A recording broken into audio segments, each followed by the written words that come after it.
Trevor Henderson's artwork was never supposed to be a video game. It was supposed to be a blurry image on your phone at 2 a.m. that made you feel like something was standing outside your window. But developers looked at those grainy, cursed images and thought, yeah, I can make you walk toward that thing in first person. So today we're breaking down every single game based on Trevor Henderson's creatures, starting with the one that proved it could work at all, Siren Head. This is where it all started, not with a massive studio production, but with a short, scrappy tech demo that had zero business being as effective as it was. The original Siren Head game dropped right at the peak of Henderson's viral explosion, when everyone had seen that tall, skeletal figure with speakers for a head lurking in a forest somewhere. Here's the thing, the game is barely a game. You're in first person, you're in the woods, and something very tall is making noises that sound like emergency broadcasts from a world that no longer exists. That's the whole experience. But the limitations were the point. The low fidelity and fog accidentally recreated the exact psychological mechanism that made Henderson's original artwork terrifying. His images work because they suggest something horrible without showing you everything. Now you're walking toward the sound. The siren audio gets louder, changes tone. You know it's close, but you can't always see it. Your brain fills in the rest, which is always worse than anything a developer could render. But if one creature worked as a walking simulator with speakers, imagine what happens when something lives under the infrastructure you drive over every day. The bridge worm. Here's the design problem nobody talks about.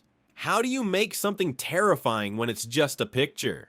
The bridge worm is one of Trevor Henderson's most iconic creations, an entity that disguises itself as bridge infrastructure, its massive teeth mimicking the underside of an overpass. It exploits what you already trust. The entire concept is built around corrupting the mundane. You never see the worm's full form. Instead, you get a photograph that looks almost normal, a bridge underpass, concrete supports. Except the supports are teeth, and the darkness between them is a throat. Your brain processes bridge before it processes monster, and that half-second delay where reality rearranges itself is where the horror lives. Henderson never explains the biology, the origin, or the scale. He doesn't need to. The horror comes from implication and environmental camouflage, figuring out that this thing has been hiding in plain sight inside structures you walk under every day. Every design choice communicates one idea. You have already been near one of these, and your only comfort is that you didn't look up. Simple, focused, and smarter than it has any right to be. But if you think something hiding inside everyday architecture is unsettling, wait until you meet something that looks like it crawled out of a 1930s cartoon and decided to start killing people. Cartoon Cat. Here's the thing about Cartoon Cat that makes it work on a level most horror games don't even attempt. Everything in this game is supposed to feel safe. The location, an abandoned building, the creature, a cartoon animal. Both of these things should be comforting. Neither of them are. The entire game takes place inside a decrepit structure, long hallways and empty rooms, which is already doing heavy lifting before the creature even shows up.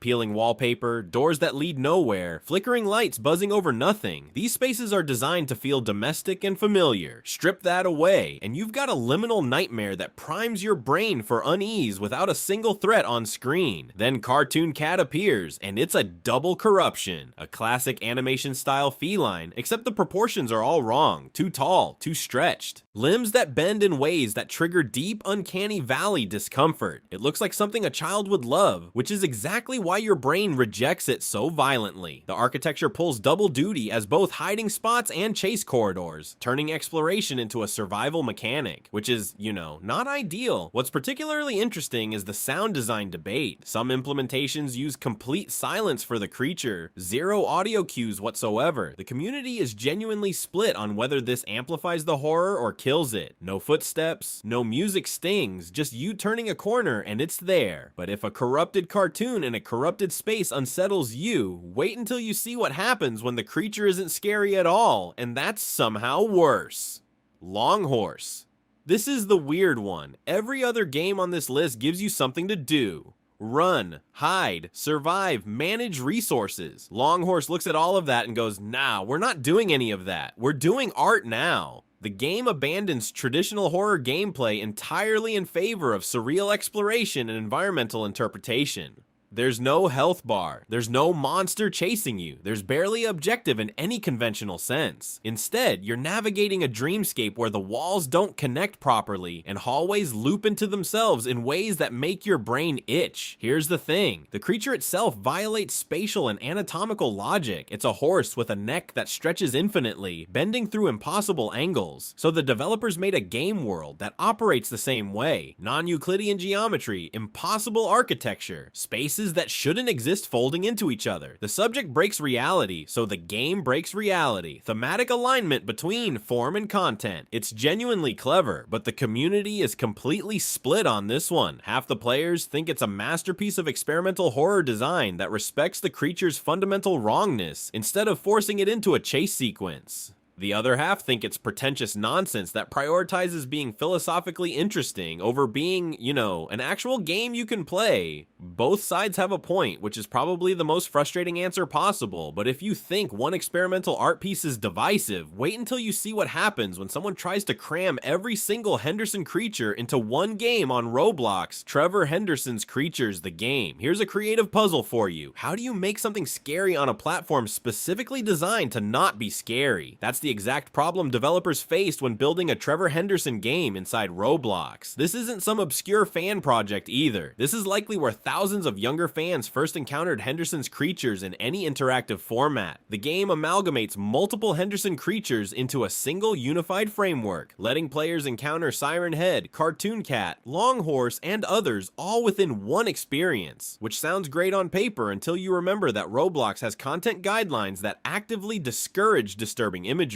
So the developers had to get creative, really creative. Instead of explicit body horror or grotesque creature detail, they leaned into implication, sound design doing heavy lifting, scale communicating threat, creatures appearing at distances where your brain fills in the details that the platform's art style can't render. It's horror through suggestion, which ironically is exactly how Henderson's original artwork operates. A blurry photo of something wrong in the distance. Your imagination does the rest. The technical constraints of Roblox force the same psychological trick that made Henderson's creatures viral in the first place. You can't show everything, so you show just enough. The platform limitations that should have killed the horror actually preserved it, but if you think platform restrictions are a challenge, wait until you see what Siren Head Retribution tried to pull off with a full narrative structure. Siren Head Retribution. Retribution took the original Siren Head concept and asked a question nobody was really asking. What if we gave this thing a story? And I mean a real story. Beginning, middle, end. Cutscenes, multiple endings based on your decisions. The developers looked at a 40-foot skeletal nightmare with speakers for a head and said, yeah, but what's his motivation? Which is, a choice. Here's where it gets complicated. The game attempted to provide an actual origin for Siren Head. Context for why it exists, where it came from, what drives its behavior. They built lore around a creature whose entire horror identity was built on having zero lore. Henderson's original art works precisely because you don't know what you're looking at. You don't know if it's alive, dead, mechanical, organic, ancient, or brand new. That ambiguity is the entire point. Retribution looked at that ambiguity and filled it in with answers. The community is genuinely split. Some players loved having narrative investment. They wanted choices that mattered, and horror with stakes beyond tall thing chases you. Fair enough. But others felt like explaining Siren Head was the single worst thing you could do to it. The moment you understand a monster, it stops being a monster. It becomes a problem with a solution. And problems with solutions aren't scary. They're homework. It's the eternal horror debate. Does explaining the creature enhance emotional investment or destroy the dread that made it terrifying? Retribution picked a side. Whether that was the right side depends entirely on what you think horror is supposed to do to you, but if you think one creature causing philosophical arguments is chaotic, wait until you see what happens when Henderson's monsters hit an entire city. Breaking news.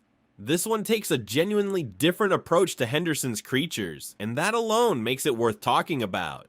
Because while most Henderson fan games drop you into a forest with a flashlight and a prayer, this concept is the road not taken. The idea that the scariest thing isn't seeing the monster at all, it's watching everyone else try to deal with it. Here's what makes this interesting. The broader Henderson community has been obsessed with translating these creatures into something beyond first-person survival. Forum threads, concept posts, and indie dev pitches keep circling the same premise. What if you experience the emergence of these things through news feeds, emergency emergency broadcasts, and civic collapse. You're not running from Siren Head, you're watching a city try to explain Siren Head. And failing. That distinction matters more than you'd think.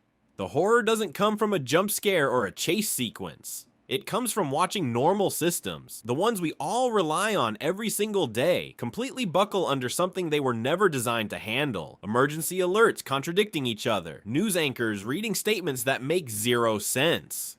Government responses that arrive too late and help nobody. It's the meta horror of information collapse. And it hits different when you realize how realistic that part actually is. A crisis with no playbook, no protocol, and no precedent, which is, not ideal. The reason this concept keeps resurfacing is that nobody can agree on what it would even be.